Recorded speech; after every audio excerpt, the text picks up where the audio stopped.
Ooh, good evening, everybody, man. It's almost 5 o'clock here on the East Coast, especially in North Carolina. I drink coffee in the morning and in the evening, man. Here's to you. See my blue line flag back behind me. I got to do some work to this building. I got blankets hanging above the thing there. I got to insulate it this winter. Got air conditioner in the winter, and I need to add a heater. Got some electric heaters, but I got a propane heater that I can mount to the wall and hook the tank to it, and it'll heat up pretty good. Had to go out there and put the heat lamp in the chicken coop because they're calling for it to drop down almost into the 30s. Hey there, Emer. It's my hound dog. I'm a dog dad, so I got a bunch of dogs. They like to be on the video too, quite a bit. So, just like the title of the video says, man. Y'all remember back in the day when all the kids were well behaved, man? Exceptionally well behaved. I wonder why. You know, I think what the problem is these days is there's not a family unit anymore, you know. It's just not there. Back in the day, Mom and Dad would go to work, and me and my brothers and sister would keep the house up, make sure we cleaned the house, and we got home from school, we done our homework, cleaned the house, made sure supper was ready about 5. By the time they got home, supper was ready. So, and we did that thing, and then we were able to go out and play a few hours and come in. And at that time in the family unit, we were in bed by 9 o'clock so we can go to school the next morning. That was Mom and Dad's rule for school nights. Nowadays, kids are running around all hours of the night, man. And the juveniles, man, they're the ones that'll hurt you now, man. They'll unlife you, carrying firearms and everything else. That was unheard of back in my day, man. Oh, you didn't do such stuff, you know. It's just so out of control. But I'm just trying to explain the difference to the people that were born from 2000 on up. They don't know what it's like, you know. I can remember, you know, the punishments we had, you know, were either whoopings or Dad thought of one thing one time, man. He caught me and my brother cussing, saying cuss words and stuff. So he said, 2 choices, either get a whipping or you're going to eat this hot pepper. I chose the whipping. My brother wanted the hot pepper. I was like, I said, man, hey, shoot. A Mexican kid, he'd be like, heck yeah, give me that hot pepper. Eat it up and be gone, you know. But at that time, there wasn't any such thing as a Walmart. The biggest thing we had was Rose's and Kmart. And we'd go there all the time, and we'd get out of the car.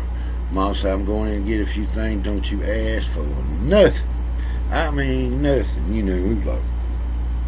But, you know, we run around in the toy department and all that stuff. But we'd go in there. We'd always get a bag of popcorn and a drink. And we'd be walking around in the toy section dreaming, you know, because back then, you know, the thing was we'd always play cowboys and Indians, you know, and they had the little play sets with 2 guns on them, or they had the Indian set that had the bow and arrow and the thing to go around your head and all of that. We loved that kind of stuff, man. We didn't have video games or any of that. And I know later the Atari had came out, so, you know, and Dad taught us a lot of stuff, I think. And that's getting to be a lost art now. Young men and women really not knowing how to do anything that's beneficial to your life that you can do. I mean, my dad, man, he was really kind of a jack of all trades. I mean, he worked with North Carolina Natural Gas, so he would he was a serviceman. He'd go around and service gas furnaces and gas appliances and things like that. But he taught us, and he knew how to do wiring, electrical, how to do plumbing, how to do repairs on your car, how to fix your water pump if it went bad outside, how to run lines, water lines, how to do carpentry, how to build. Taught us the laws of 16-inch center with 2x4s when you're framing. Taught us some sheetrock work, brick work, how to do cement. I mean, there's so many things we didn't think about when we were younger, but it grew up with us and it stayed with us, so we knew how to do things, you know, and Mom as well. I learned a lot of my cooking just by watching Mama and my sister. I took the time to learn, and I learned a lot, you know. I can't cook like Grandma did, but of course nobody can cook like Grandma.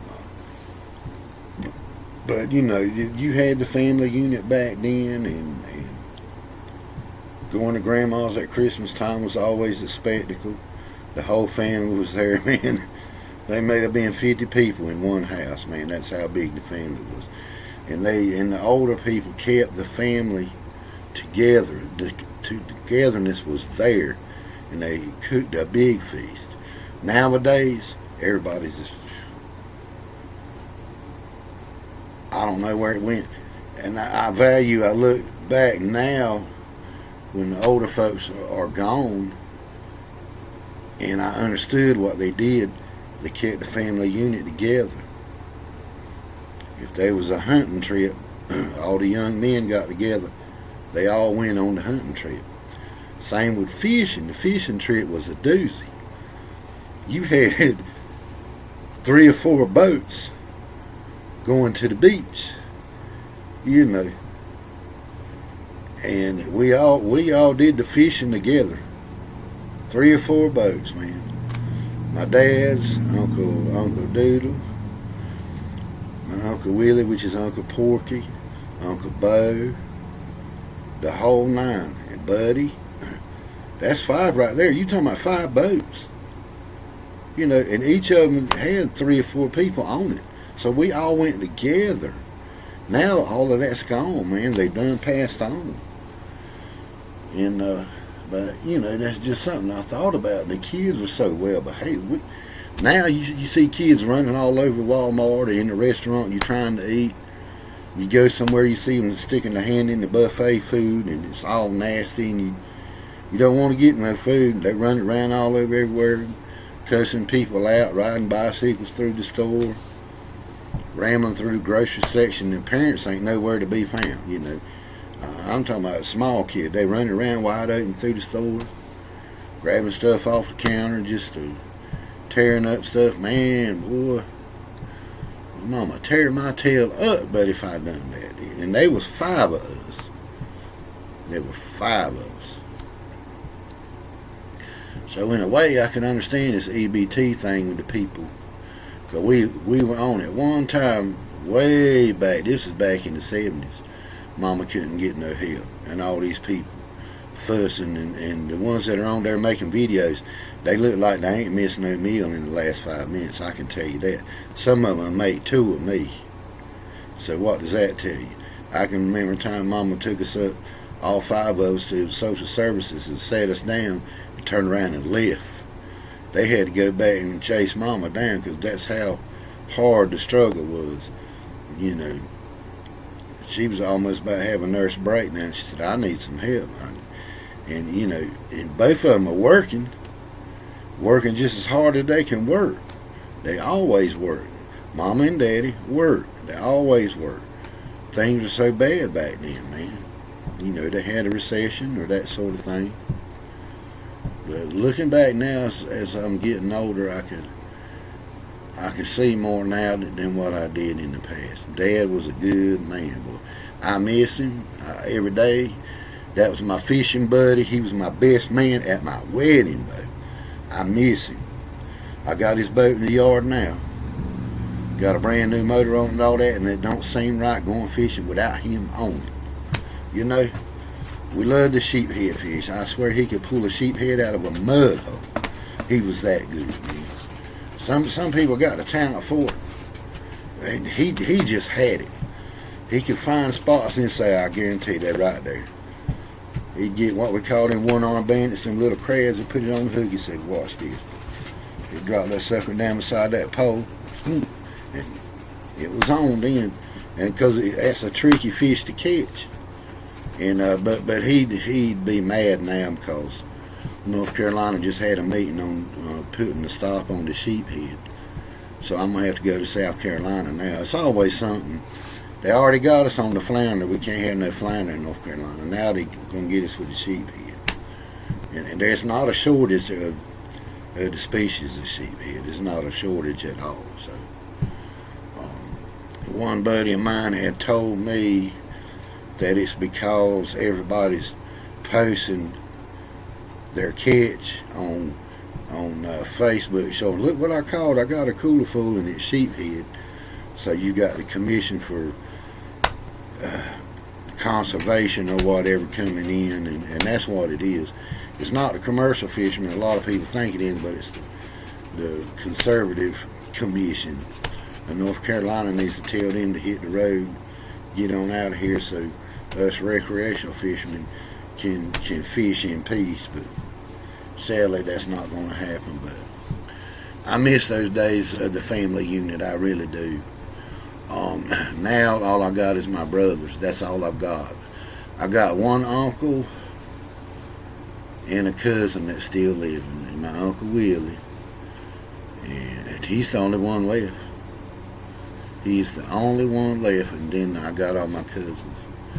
But the first generation, they've all passed, and I miss that time because come Christmas time, to me, I try to do my best, and Thanksgiving, it just don't seem festive no more. It don't seem like Christmas no more. Don't seem like Thanksgiving no more.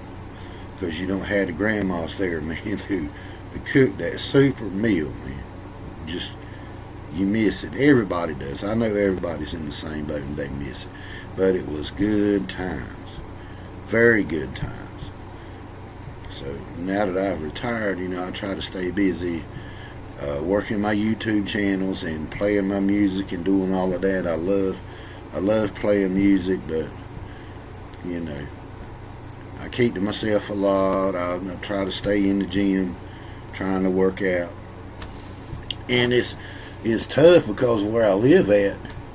I got to go around my elbow to get to the gym because they're doing road constructions everywhere. They're adding on these roundabouts and redoing the bridges, and they're rebuilding 95, and they want to have 6 lanes through here, and it's, either way I go, the road's blocked off, and they got a detour somewhere, and I can't stand that.